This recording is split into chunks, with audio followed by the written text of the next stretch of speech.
there are 7 things I sacrifice to get to 10K per month with copywriting. And so if I were to know what I'm going to share with you now, I would have not needed to avoid these things. I would have not needed to sacrifice these things. And if I didn't sacrifice these things to get 10K per month, my journey would be much smoother and I'll be much happier and I'll be in much better position. And I get there faster, I think so. So this is what I want to share with you. So let's get right into it. The first one is relationship. When I was trying to get 10K per month, I had this idea that you had to be working 14 hours a day, out teaching all day, stop talking to anyone. And so what I did is, had no girlfriend, had stopped going out with my friends, I had even stopped answering to my family's phone calls because I felt like all of these things would derive me from the main purpose, which was to land clients, get successful, get the money, get the whatever, get the cars, get the supercars, get the money, get the whatever I ever wanted, buy the designer clothes. And so this was my belief system back then. I thought that in order for me to get there, I had to sacrifice all these things. But I realized that you don't need to sacrifice it, because what ends up happening is these are the things that motivate you to get there. Most people cut everything out, and when that happens, you stop feeling good about yourself. But when you do have these things, you can use them as fuel. For example, let's say you want to go out with your friends. What you're going to do is you're going to play this little trick with your brain, and you're going to be like, okay, so if you want to go out with your friends, for the rest of the day, for this time period, you're going to work like a motherfucker. And this pushes you to get more shit done in less time. And imagine if you did this. Imagine if you, instead of working 12 hours a day and getting things done, imagine this. You're working 8 hours a day and you're getting shit done compared to like 4 hours a day. It was as if you were working 4 hours a day because you're procrastinating, you feel like you're gonna be there all day and you can't push yourself. But what if instead you pushed yourself to work, you worked only 4 hours, but you pushed yourself to get shit done in as much that would normally take you 8 hours or so. It's like you make this switch. This is something this hypnotist that I got on a coaching call yesterday told me. You gotta push yourself. If you put 4 hours in your time, it's gonna take you 4 hours. If you put 8 hours, it's gonna take you to 8 hours. I already knew this, but what I learned from Alex Hormozy, and I really love it, is that it's better for you to keep hearing the same things again and again and again, so they can keep getting reinforced inside of your brain, so you can get things done, instead of you just learning new things and having analysis paralysis, not knowing what to do. So yeah, that's just one of my beliefs. So the second thing I had to give up was my physique. Now, I didn't get into crazy, insanely bad shape. I didn't become obese or anything. But for my standards, I never looked like this. I remember I was walking down the stairs. I was climbing up the stairs actually, because I had gone to the coffee shop and my home is just in a little mountain, as you would say it. It's not like a mountain when you have sheep and wild dogs and stuff and whatever. It's not like this mountain. It's just that you have to climb a few stairs. So I climbed these stairs and I remember coming to home and I was fucking gassed out. I felt like I wanted to. I didn't feel like I wanted to throw up, but I became a mouth breather just because I climbed some stairs. And I'm like, bro, what happened to me? And it was at this time that I had this little identity crisis, and I'm like, who have I become? Do I really know myself? And when this hit me, it changed me, bro. It changed me. I'm like, I can't do this anymore. Let me get back to fighting. And the crazy part was, 6 months ago, I was knocking people out in the ring. And now I couldn't even climb the stairs. Actually, it was 9 months. But imagine this. One day you're knocking people out. 9 months after this, you can't even climb the stairs because you're gassing out. And at that time, I'm like, who am I? What am I doing here? Is this really who I want to become? Do I really want to spend all day on copy, not do what I want, and just do this? No. And that's when I started taking fighting seriously. I'm like, bro, this is not who I am. This is not part of my identity. I am a fighter. And so what I want to do is I'm going to keep fighting and I'm going to keep training and I'm going to do all the things I want to do. So that was insane. That was a really massive... That thing there changed my life. And that goes back to a saying I've heard from someone. It's that a man will only change once you show him what he really looks like, what he really is. because my parents and stuff, they were all telling me, get back to fighting, why did you quit, this and this and this. But for some reason I refused to believe them. I was like, what are you saying? Okay, I need to focus on this now, don't bother me with this. But then I saw it with my own eyes, and that's when I changed. So that goes back to, that's completely irrelevant to this, but if somebody doesn't take your feedback, bro, and doesn't take your advice, it's because you're not good at communicating your advice to them. That's just it. So the third thing I had to sacrifice was my confidence. I had gained weight. I had extreme acne, bro, just because of all the bullshit I was eating, and my confidence dropped as fuck. Like if I show you pictures of myself from when I was from 1 year ago, yeah, and you saw myself, like you saw how I presented myself in the pictures, how my face looked. I looked a little puffy. I wasn't this confident that I take pictures like this anymore, like now. And I was like, bro, where is my confidence? Where did it go? I couldn't cold approach people. I used to get kind of anxiety when girls spoke to me. I was also not able to cold approach people. I was scared. I couldn't get a conversation with other people. When I was in a conversation, I would let everybody else speak. And then I used to be this kid that just stood there without saying anything, even though I was never like this. Like, this is how insane just working all day can get you. It can ruin your life. I don't recommend it. Like, if you want to do it, you can do it for a certain period of time.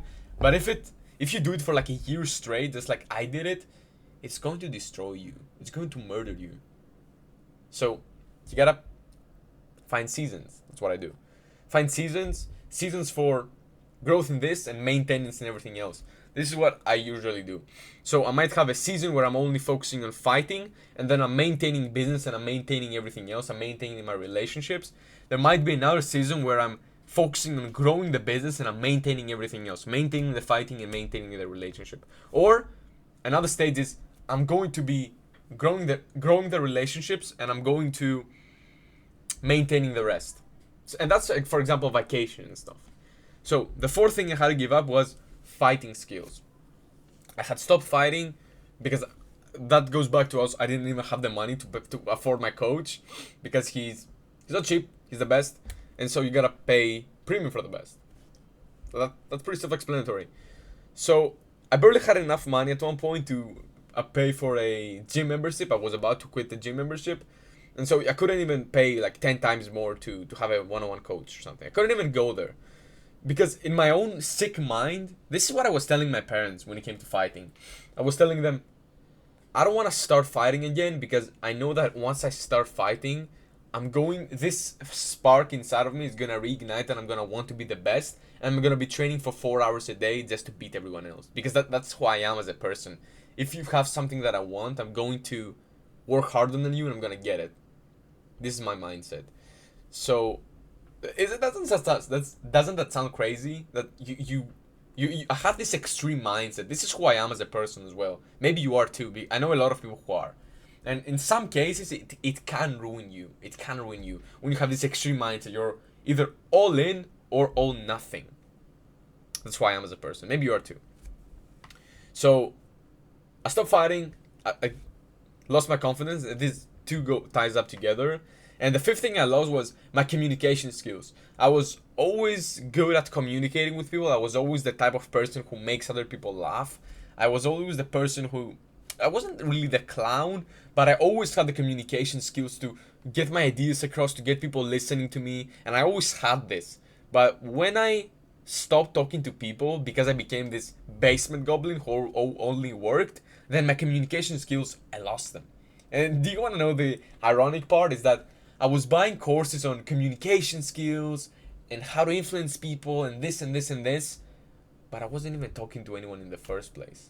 Isn't that insane? People are gonna buy communications courses and they're not even gonna use them. It's just like they're gonna buy them just to get the dopamine hit that they're learning something. Is that insane? This is the same thing as reading books and watching courses and buying mentorship without you even taking action. It's like, don't even buy them in the first place, bro. If you're not gonna take action, don't buy them. It's like you buying an outreach course, for example, and just sits there and gets dust on the shelf, for example. So another thing I had to sacrifice, which I don't know if it was really sacrifice, but I had to stop watching Netflix, I had to stop watching movies, and I had to stop doing other fun activities. And these fun other activities could be as simple as having a girlfriend and doing whatever. Another thing could be going to the park, for example, to have a day off to fix my mind. Another fun thing could be to go jet skiing with my friends, go out with my friends, go watch a movie, go call the pro some girls with my friends. I had to stop doing everything that gave me good dopamine. And so if I were to give you one tip, I've said this many times in my channel, is that you gotta, if you're not in the stage yet when you're making money from your business, what you want to do instead is you want to have good dopamine. You gotta be taking dopamine from somewhere. And that somewhere doesn't have to be Netflix, it doesn't have to be TikTok, and it definitely doesn't have to be porn. It shouldn't be these things. But you definitely have to have these good dopamine sources in your life so you can keep motivating yourself. Because why is it that people like Andrew Tate can work all day like you and I can't? The reason is because they are making a fuck ton of money while you and I, we aren't. And so we're not getting that much dopamine from our work. So what we need to do is we need to get that dopamine from elsewhere. That's it. Sounds simple? So yeah. And the other thing I had to give up is that I couldn't even have a little bit of free time that would allow me to watch some fights, just like I do now. Something I really love. I really love watching fights. I watch fights for 1 hour a day at least. I watch fight after my training, while I'm eating, and probably before bed. I train and I do this. This is the equivalent of you practicing copy and then reading good copy, which is something you want to do. You want to practice the thing, and then you want to study tape from people who are ahead of you, from the professionals. That's what you want to do. That's how you get better. So I had to stop doing that along with my fighting skills. So if you really see my life, bro, what I did is I became a basement goblin all day in my office. No fun, nothing. I just there, not doing anything that gave me pleasure. I was just becoming, I just started becoming depressed, as people call it. And all of this because I became a basement goblin and I was in front of my computer for 14 to 8 hours a day. Now, I don't know about you, but I would rather have it all. The money, the relationship, the fitness, the fighting, the communication, the dating, the travel, the free time, and everything I want to do. And that's what I've done with my life. Like, right now, what my life looks like is I'm making 5K, 10K per month, maybe more, some months. Also, I'm traveling 1 to 4 times a month. I'm also fighting for 3 to 4 hours a day. I'm buying things I want. I'm going to these fancy restaurants that you would call them. And now in January, I'm planning to go to Dubai with some of my friends so we can all go ahead and drive some supercars so we can have a lot of fun together. So this is what we're planning to do. I already have how many vacations? I have vacation now that I'm going in 3 days from recording this video. I have another vacation in 10 days from me recording this video. I have another vacation in November. Right now I'm recording this in October. Had another vacation in December where I'm gonna fight for the Mediterranean Championship, Muay Thai. Then I have another traveling where I'm gonna be fighting for the Pan-Hellenic, for the National Championship. And then I'm gonna go to 2 different trips with my parents, December and early January. And then January I'm gonna go with Dubai with my friends. So I've got like 6 trips, 7 trips already, and it's just in the next 2 months. So that's insane. That's insane. That's how much your life can change when you learn how to make 10K per month. So yeah, this is what I want to share with you. And if you have any questions, let me know in the comments. If you like this video, make sure to like, subscribe, share, and I'll see you in the next one. Peace.